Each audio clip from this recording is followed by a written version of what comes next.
Hi, folks, and welcome again to Barry's 8-Track and Classic Car Radio Repair.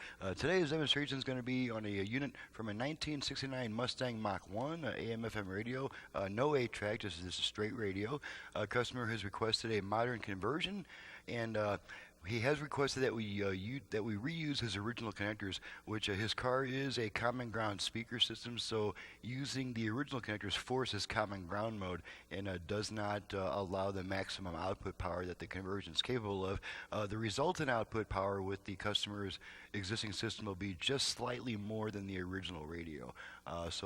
Mainly we're going for improved reception, signal lock-in, and long-term reliability. So let's just go ahead and turn this puppy on and run it through all its paces, make sure everything's working properly before we ship it back to the customer. First thing we're going to do is go all the way down the FM dial, make sure we can pick up a good 25 or 30 FM stations. Will be, this is a part of it, but will be when we achieve with North Korea. My proud 3 degrees. Up and down. There's nowhere the world had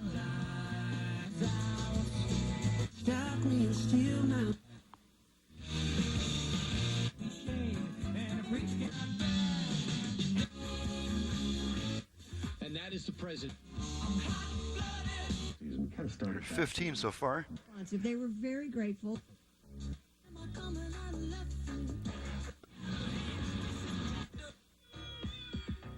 Guys, a 17 mile per hour.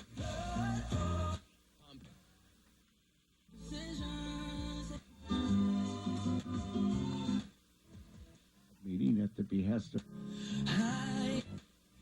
Careful who you.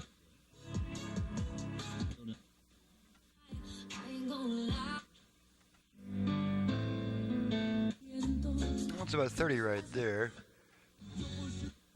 So about 30, 31 FM stations. Switch it over to AM real quick to make sure that section still works. Get one station here around 1400. man, we need to There's that one. And we might pick up another one there's another one there, whatever that is. And then we pick up one here around 1130, which incidentally my brother talks on quite a bit. cameras like they think it's a reality show. Okay, and there's our 1130. That's not my brother. Okay, so we'll go back to FM, and the only thing left to test is the line input. And for that, we are going to test the virtual left-right balance and front-rear fader action. This radio did originally come with we've got a front-rear fader as the outer knob here, a left-right balance control there. But this radio had a tremendous amount of both the internal and external rust, pretty much wasting the fader and the original balance control. Thankfully, that's not a problem because we still have control of both of those parameters in the tone control, and I'm going to demonstrate how to do that right now. To adjust the front rear fader action, we want to rotate our tone control twice to the right, and after you do that, you're going to hear 4 beeps, which lets you know that you can now use that tone control to adjust the front rear speaker balance. So let's switch to our output level meter so you can see what we're doing here. There we are, and here's me operating the unit, and we'll switch to our output level meters so you can see the results of the adjustments. We're right now looking at about equal output on all 4 speakers.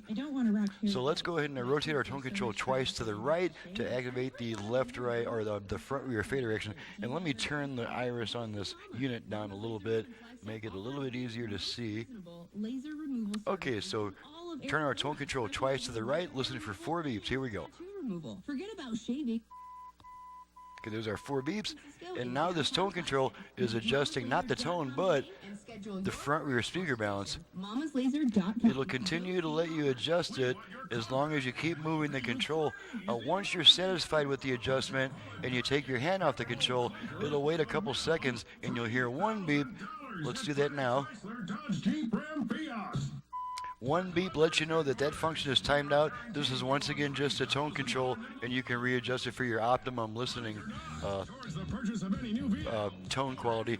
Now let's activate the left-right balance control. Same procedure, except we rotate the tone control twice to the left. So here we go. There's our 4 beeps. And now this tone control is adjusting the left-right balance. For a limited time, push Polar. And as long as you keep adjusting it, it'll let you keep adjusting it. And then once you're satisfied and you take your hand off the control, At the Flagstaff Auto Park. and there's our single beep letting us know that that setting has been saved, and you can once again set your tone the way you like it. Okay, the only thing left to test is the line input, and the customer has been a little bit vague on the request of a line input. Not really sure whether or not he wanted one, so I went ahead and installed one in the form of 2 RCA jacks on the back of the unit. And so we're just going to plug a quick test tone into both of those jacks and make sure the unit switches over and that we get our tone through both speakers. So here we go. One side. Okay, that's our left side. The radio switched over, and now it's only listening to the aux input. And our other side, there's our signal coming into the other side. Now, after you finish using your aux input, there is a 20-second delay before the radio automatically comes back on. If you don't like that delay, just turn the radio off, turn it right back on. The delay is canceled. The radio will come back on immediately when you do that. Otherwise, we'll just go ahead and wait for it to come back on. It's going to be about maybe 5 to 7 more seconds, and we'll hear that radio coming back. Then we can... Okay, there's our radio back.